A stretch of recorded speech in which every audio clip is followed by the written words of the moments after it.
Hello friends, मैं हूं Divya from Divya tutorial. अब हम अपनी वीडियो में स्टार्ट करेंगे एक्सरसाइज 1.3।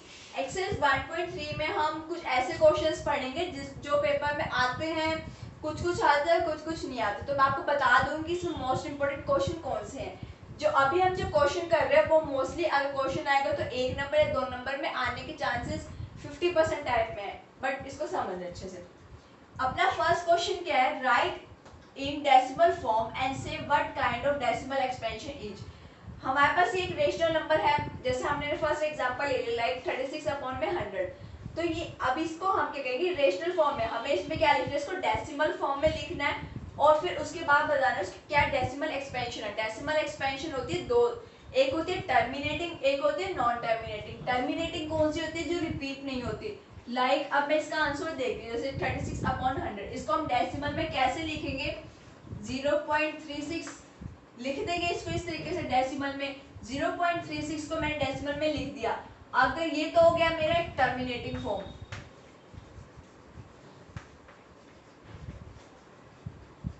इसका मतलब है जो डेसिमल के बाद 36 बार बार रिपीट नहीं हो रहा, मतलब एक बार ही 36 आया, that is our terminating form. अब मैं इसको सॉल्व करती हूँ। तो इसका जैसे मैंने सेकंड पॉइंट है हमारा 1/11। 1/11 को जब मैं इसको डिवाइड करूंगी, इसको डेसिमल फॉर्म में लिखूंगी, तो इसका जो आंसर आएगा वो क्या आएगा? 0.909 समथिंग ऐसे चलता जाएगा, मतलब ये रिपीट होता जाएगा। बाय बाय 0909 रिपीट होते जाएंगे। तो ये हमारी कौन सी फॉर्म हुई? Non terminating form.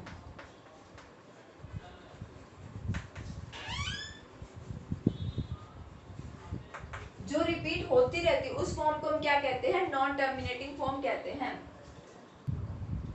इसी तरीके से आपने क्या करना है, इसके फर्दर पार्ट्स इसी वे में ही होंगे। हमें ऐसे ही बताना है कौन सा टर्मिनेटिंग है, कौन सा नॉन टर्मिनेटिंग। डेसिमल फॉर्म में करने के बाद हमें पता चल जाएगा कि कौन सा टर्मिनेटिंग है, कौन सा नॉन टर्मिनेटिंग है। सो ऐसे ही नेक्स्ट पार्ट करते हैं। तो next move to our next question. हमारा सेकंड क्वेश्चन भी कुछ इसी तरीके से ही है, बट उसका भी आपको सही आंसर मिल जाएगा।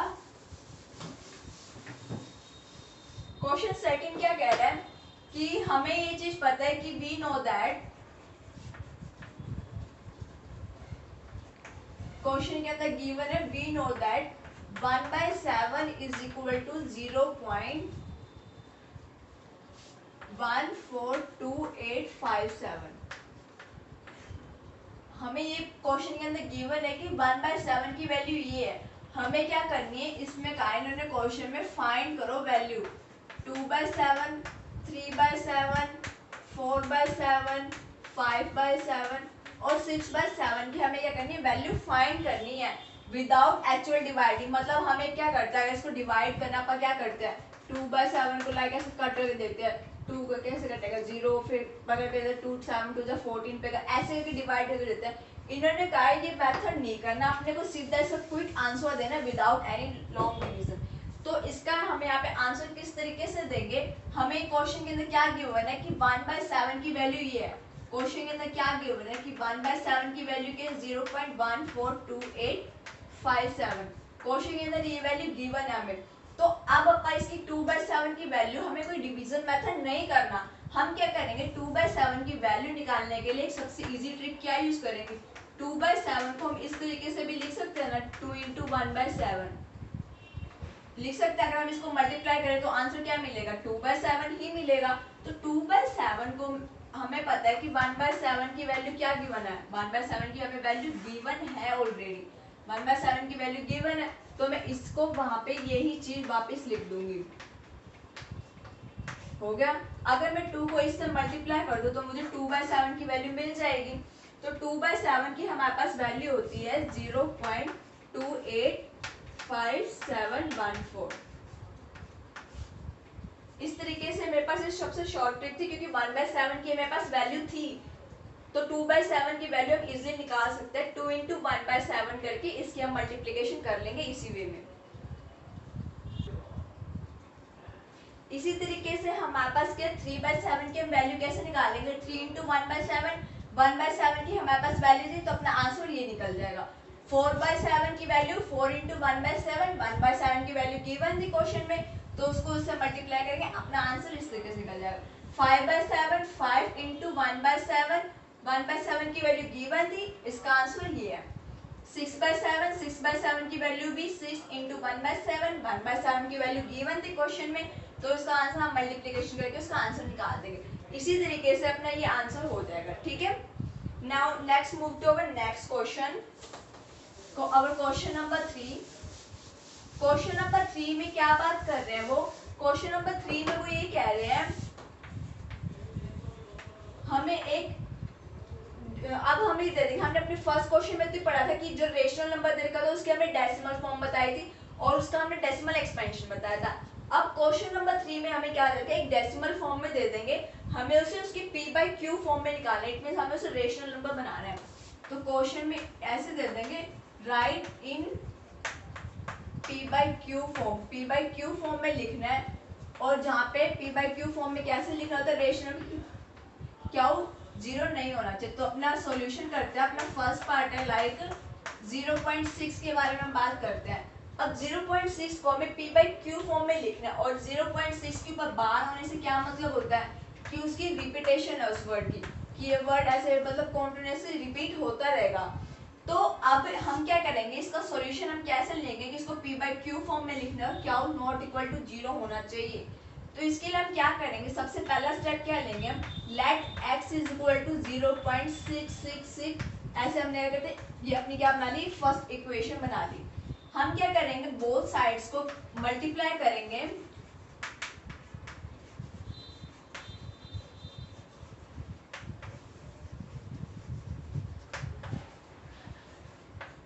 हम दोनों तरफ को 10 से मल्टीप्लाई करेंगे। इससे क्या होगा, हमने यहाँ पे इसको 10 से मल्टीप्लाई इसलिए किया क्योंकि अगर डेसिमल के बाद तुरंत इस पे हमारा क्या है, बार है, और हमें इसके ऊपर कॉन्टिन्यूएशन शुरू होगी, बार बार ये नंबर रिपीट होएगा, तो इसके क्या है, 10th प्लेस पे आ रहा है, तो हमने क्या किया, इसको 10 से मल्टीप्लाई। अगर ये 100 प्लेस पे आ रहा होता तो हम इसे 100 से मल्टीप्लाई करते, ठीक है।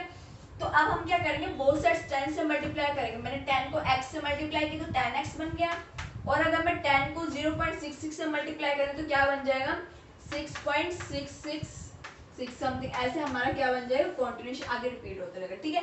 ये हमारे पास क्या है, ये हमारी फर्स्ट इक्वेशन थी, ये सेकंड इक्वेशन थी। अब हमारा ये हमारा फर्स्ट स्टेप था, ये सेकंड स्टेप। थर्ड स्टेप क्या हमारा, सब्ट्रैक्ट करेंगे अब हम, ताकि हमारे पास एक इक्वेशन बन जाए, एक फॉर्म बन जाए। हमारे पास एक इक्वेशन ये थी, एक इक्वेशन ये थी। अब हम क्या करेंगे, सब्ट्रैक्ट करेंगे सेकंड इक्वेशन को फ्रॉम इक्वेशन नंबर फर्स्ट, ठीक है। इसको सब्ट्रैक्ट करेंगे। अब हम 10x को मैंने x से माइनस करेंगे तो क्या आएगा हमारा 9x, और मैं 6.66 को माइनस करूंगी 0.66 से, तो इसका आंसर क्या आएगा 6। तो इसको माइनस करने से क्या है, ये वाला जो पोर्शन है वो इस पोर्शन से पूरा का पूरा सब्ट्रैक्ट हो जाए, इसलिए मैंने 10 से इसको मल्टीप्लाई किया था। अब मेरा यहाँ पे क्या आ गया, 9x इज इक्वल टू 6, एक सिंपलेस्ट फॉर्म बन गई हमारे पास। तो अब हम इजिली निकाल सकते हैं x की वैल्यू यहाँ पे क्या है 9/6, तो इसका आंसर क्या होगा 2/3। हम यहाँ पे लिख देंगे कि here p is equal to 2 and Q is equal to 3 and Q is not equal to 0। तो हमारी ये p/q फॉर्म क्या बन गई, हमारी p/q फॉर्म क्या बनी है हमारी 2/3, ठीक है। That is our way to answer this question. जो अब आगे हमारे जितने भी पार्ट्स है, like second part, third part है, उन सब में भी यही वे है, मैं आपको बता चुकी हूँ। अगर किसी को कोई भी क्वेरी है तो मैं कमेंट सेक्शन में लिख देगा। Now let's move to our next question, question number 4। Question number 4 में वो कह रहे हैं express 0.99 in form of p/q। वो भी हमारा सेम यही प्रोसीजर है, 0.99 है हमारा। अब हमें क्या करना है, फोर्थ क्वेश्चन क्या हमारा, जो हमारा 0.999 ये हमारा ऐसे रिपीट हो रहा है, इसे हम सेम इसी वे में ही करना है, इसे p/q फॉर्म में करना है। तो हम क्या करेंगे, यहाँ पे 0.9 है, इट मींस क्या है, हमें क्या दे रखा है 0.9 का बार दे रखा है। तो अब हम क्या लेंगे, इसमें 10 कितनी 0 लेंगे क्योंकि 10th प्लेस पे आया, तो हम क्या करेंगे, सेम वही 10x से मल्टीप्लाई करेंगे और सेम हमारा y का वही प्रोसीजर रहेगा, okay. So now next move to our next question. हमारा नेक्स्ट क्वेश्चन क्या रहेगा, अब हमारे जो इसके बीच में जो एक दो क्वेश्चंस है ना वो कोई मायने नहीं रखते, तो हमारा जो उसके बाद इंपॉर्टेंट क्वेश्चन है वो क्या है हमारा क्वेश्चन नंबर 7 निकालो, sorry question number 8। Question number 8 के अंदर क्या है, हमें क्या लिखना है, इसमें राइट 3 इरेशनल नंबर। हमें क्या करना है, 3 इरेशनल नंबर निकालने हैं फ्रॉम, हमें यहाँ पे क्या देगा, from rational number between 5/7 and 9/11। अब हमें क्या कर रखा है, हमें यहाँ पे दो रेशनल नंबर गिवन है 5/7 और 9/11। हमें क्या करना है, इन दोनों नंबर्स के बीच में 3 इरेशनल नंबर निकालना है। हमने अपनी एक्सरसाइज 1.1 में क्या समझा था कि रेशनल नंबर कितने कैसे निकालते हैं। अब हम इसमें समझेंगे कि इरेशनल नंबर कैसे निकालते हैं। And this one question is also most important, so please focus on that question also. इस क्वेश्चन के अंदर क्या है, हमें 3 इरेशनल नंबर निकालना है। सो इसका सॉल्यूशन क्या है, हम 3 इरेशनल नंबर जब भी हमें निकालने होते हैं इसके अंदर हम क्या करेंगे, सबसे पहले इसके अंदर क्या करेंगे, डिवाइड करेंगे। लाइक 7 को 500 से हमने डिवाइड किया तो इसका आंसर क्या आएगा, 7 को इससे डिवाइड करेंगे तो 7 7 जा 49, यहाँ पे 0, 7 1 जा 7 1 0, 7 पॉइंट हमारे यहाँ पे आंसर क्या आ जाएगा, यहाँ पे 7.1। इस तरीके से हमें एक आंसर मिल गया, ये रिमाइंडर बचता रहेगा। ऐसे इस तरीके से कंटिन्यूएशन चलती रहेगी। हम क्या करेंगे, इसका एक पॉइंट तक हम निकाल लेंगे। सेम इसी वे में हम क्या करेंगे, तो हमने 5/7 को डिवाइड कर लिया था। अब हम क्या करेंगे, सेम उसी प्रोसीजर में हम क्या करेंगे 9/1100 को भी डिवाइड करेंगे। इसमें हम क्या करेंगे, 900 को हम इसे डिवाइड करेंगे इसी वे में ही। 11 को मैं 900 से डिवाइड करूंगी तो हमारा आंसर क्या आएगा, 11 8 जा 88। ये हो गया हमारा 11 1 जा 11, तो पॉइंट ले लेंगे तो अब हम क्या करेंगे 11 8 जा 88। इस तरीके से हमारा ये फर्दर चलता रहेगा। अब हमें यहाँ पे एक नंबर हमें यहाँ मिल गया, एक नंबर हमें यहाँ मिल गया। अब हमें दो नंबर मिल चुके हैं 71.1 और 81.8। हम इन दोनों के नंबर्स के बीच में 3 इरेशनल नंबर बहुत इजीली निकाल सकते हैं। तो इसके बीच में 3 इरेशनल नंबर निकालने हैं। अब हमें, हमारे पास ये दो नंबर्स आगे थे, हमने डिवाइड किया इनको तो हमारे पास ये दो नंबर आ गए। अब हम इन दोनों नंबर्स के बीच में 3 इरेशनल नंबर पूछ लें, 4 पूछ ले, 1 पूछ ले, तो हम इसके बीच में किस तरीके से हम आंसर देंगे, 3 irrational number between 5/7 and 9/11 are. इसके बीच में हमारा क्या इरेशनल नंबर्स क्या बनेंगे हमारे इसके बीच में, फर्स्ट हमारा क्या बनेगा, हम फर्स्ट देखो 71.10 110। इस तरीके से हमारा ये प्रोसीजर रहेगा। हम ये सबसे इजीएस्ट फॉर्म होती है, इस तरीके से हम इसको एक इरेशनल नंबर डिनोट कर देंगे। एक ये निकल गया।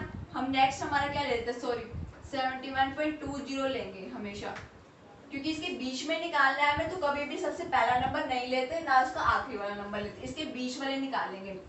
ठीक है, अब हम क्या ले लेंगे, लाइक हम नेक्स्ट नंबर ले लेंगे 73.30 300। इस तरीके से हमारा नेक्स्ट नंबर होगा। और हमें 3 नंबर चाहिए थे तो हम इसके नेक्स्ट एक नंबर और ले लेंगे, लाइक 79.90 900। ये हमारा प्रोसीजर रहेगा। इस तरीके से हमारे 3 इरेशनल नंबर निकल गए। So now let's move to our next question, question number 9, जो अपना लास्ट क्वेश्चन है इस एक्सरसाइज का। ये क्वेश्चन भी कभी कभी एक नंबर में आ सकता है, क्योंकि अपनी यूनिट इस पे बेस्ड है, रेशनल और इरेशनल नंबर्स के बेस पे। तो इन्होंने ये पूछ लेंगे क्वेश्चन में, क्लासिफाई एज रेशनल और इरेशनल। ये पूछेंगे कि ये रेशनल है या इरेशनल है। हमें अपने नंबर को हमें पहचान है कि हमने पढ़ा है कि रेशनल नंबर क्या होते हैं और इरेशनल नंबर क्या होते हैं। मैं आपको फिर से रिवाइंड करवा दूं कि रेशनल नंबर कौन से होते हैं। रेशनल नंबर वो नंबर होता है जिसे हम p/q फॉर्म के अंदर लिख सकते हैं। मतलब अगर हम उसे fractional form, it means p/q, एक न्यूमरेटर डिनोमिनेटर की फॉर्म में लिखें तो यहाँ पे जो हमारा क्या हुआ है वो नॉट इक्वल टू 0 होएगा। ये रेशनल फॉर्म होती है। और अगर ऐसे नंबर जो p/q फॉर्म में ना लिखे जाए, मतलब वो डेसिमल फॉर्म में चलते जाए और वो p/q फ्रैक्शनल फॉर्म में नहीं लिखे जा सकते, उसे हम कहते हैं इरेशनल नंबर। तो अब हम यहाँ पे देखेंगे कि ये रेशनल है या इरेशनल है। अब आप खुद ही बताइएगा इसके अंदर कि रेशनल नंबर्स बनते हैं या इरेशनल बनते हैं। अब मैं √23 को करूँ, अगर मैं √23 को सॉल्व करूँ तो इसका हमारा आंसर आएगा 4.79 समथिंग, ऐसे ही चलता जाएगा। मतलब जो 79 उससे आगे फर्दर नंबर रिपीट होते रहेंगे। तो इससे हमें पता चलता है कि ये नंबर क्या है, √23 से हम कभी भी p/q फॉर्म में नहीं लिख सकते। तो हमारा ये क्या बन गया, हमारा ये बन गया इरेशनल नंबर। तो ये नंबर क्या है, हमारा इरेशनल नंबर है। सिमिलरली नेक्स्ट हमारा क्वेश्चन क्या है, √225 को अगर हमें करना है, √225 किसका होता है, 15 का होता है। तो ये तो निकल गया, ये तो इसको हम सिंपली 15/1, यहाँ पे क्या नॉट इक्वल टू 0 है, तो ये क्या होगा हमारा, ये नंबर हो गया हमारा रेशनल नंबर। ठीक है, ये अपना बन गया रेशनल नंबर। नेक्स्ट अपना 0.3786, हम इसको क्या कहेंगे, 0.3786, इसको तो मैं इजीली लिख सकती हूँ 3786 अपॉन में, इसको तो मैंने कर दिया, और p हमारा क्या हो जाए, वो नॉट इक्वल टू 0 है, तो इसको मैं क्या कहूंगी, ये भी सेम हमारा क्या रेशनल नंबर ही है। नेक्स्ट क्या अपना 7.478478, यहाँ पे क्या अपना नंबर जो है वो रिपीट होते जा रहा है, 4784 बाकी वही रिपीट होता जा रहा है। तो हमारा ये नंबर क्या है, ये भी नंबर हमारा क्या रेशनल नंबर है, इसे भी हम p/q फॉर्म के अंदर लिख सकते हैं, और क्या नॉट इक्वल टू 0 आएगा। इसमें क्या था, हमारा जो ये नंबर है वो 478, अगर मैं इसके ऊपर बार लगा लूं तो यही नंबर बाकी वही रिपीट होता जा रहा है। तो इसका मतलब क्या है, इसे हम p/q फॉर्म में लिख सकते हैं, जो मैंने आपको प्रोसीजर सिखाया कि p/q फॉर्म में किस तरीके से बनाते हैं। तो हम ये नंबर बना सकते हैं अपना p/q फॉर्म में, और क्या नॉट इक्वल टू 0 आएगा। So that's our number is also denote as rational number. बच्चे इसमें बहुत ज्यादा कंफ्यूज हो जाते हैं, बार बार ये जल्दबाजी में वो देखते नहीं है कि कौन सा नंबर रिपीट होता है। यहाँ पे क्या हो रहा है, अपना 478 बारी बारी यही नंबर ही रिपीट हो रहा है, तो इसका मतलब कि ये टर्मिनेटिंग फॉर्म में, और ये क्या है रेशनल नंबर है हमारा। नेक्स्ट क्या हमारा जो सबसे लास्ट है वो क्या इरेशनल नंबर। सबसे मेन इंपॉर्टेंट थिंग कि जो इरेशनल नंबर होते हैं वो कैसे होते हैं, 10 फिर 100 फिर 1000 फिर 10,000 ऐसे नंबर आते जाएंगे, मतलब उनकी रिपीटेशन क्या है अलग फॉर्म में आती है, पहले 10 फिर 100 फिर 1000। तो इससे हमें साफ ही देखते पता चल जाता है कि ये नंबर के इरेशनल नंबर है। सो डोंट बी कंफ्यूज, हमारा ये नंबर क्या हुआ, हमारा ये इरेशनल नंबर हुआ। जब हम अपना चैप्टर पढ़ ही रहे हैं कि रेशनल क्या और इरेशनल क्या, इसको बहुत अच्छे से दिमाग में रख लीजिए कि इरेशनल कौन से और इरेशनल कौन से। ठीक है, thanks for watching my video.